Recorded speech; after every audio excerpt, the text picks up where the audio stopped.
நண்பர் நானுங்கள் ஜான்ஜெடி பவன் கல்யாண் இவருடைய இந்த ஒரு வீடியோ தான் பார்த்தீங்கன்னா இப்போ சோசியல் மீடியா வந்து அதிகமாக பேசுகிற ஒரு வீடியோவாக மாறி இருக்கு. இது எதனால அப்படின்னு பார்த்தீங்கன்னா, அதாவது இவர் கழுத்தில் போட்டுக்கிற அந்த துண்டோட கலர் தாங்க. ஸோ இந்த துண்டோட கலர் வந்து எது ஞாபகம் இருக்கா? அதாவது தளபதியோட டிவிக்கு அவருடைய கட்சி கொடியோட கலர் தான் இந்த கலரு. ஸோ இவரு வந்து தளபதிக்கு வந்து ஏதாவது சப்போர்ட் பண்றாரா, இல்லை ரெண்டு பேரும் வந்து ஒன்னா சேர போறாங்களா அப்படின்னு நிறைய பேருடைய கருத்துக்கள் தெரிவிச்சிருக்காங்க. அது மட்டும் இல்லாமல் பார்த்தீங்கன்னா, இவர் வந்து கையில் வச்சிருக்கிற கொடியோட கலரும் பார்த்தீங்கன்னா அதே தான். ஸோ இவங்க வந்து ரெண்டு பேரும் ஒன்னா சேர போறாங்களா, இல்லை ரெண்டு பேருக்கு வந்து ஏதாவது ஒரு சம்மந்தம் இருக்குமான்றது ஃபியூச்சர்ல ஏதாவது தெரியும் அப்படின்ட்டு சில பேருடைய கருத்துக்களும் இந்த மாதிரி விஷயங்கள் இருந்தால் இப்போ சோசியல் மீடியால அதிகமாக பேசிட்டு இருக்காங்க.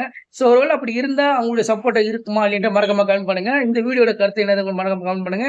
அது மட்டும் இல்லாமல் பார்த்தீங்கன்னா சில இடத்துல பார்த்தீங்கன்னா தளபதிக்கு வந்து ப்ளஸ்ஸாகவும் பேசியிருக்காரு, மைனஸாகவும் பேசியிருக்காங்க. ஸோ இந்த ரெண்டு கட்சியோட சேர்ந்தா எப்படி இருக்கும் அப்படின்றது வந்து மறக்காம கமெண்ட் பண்ணுங்க. முடிஞ்ச சேனலை ஃபாலோ பண்ணிக்கோங்க.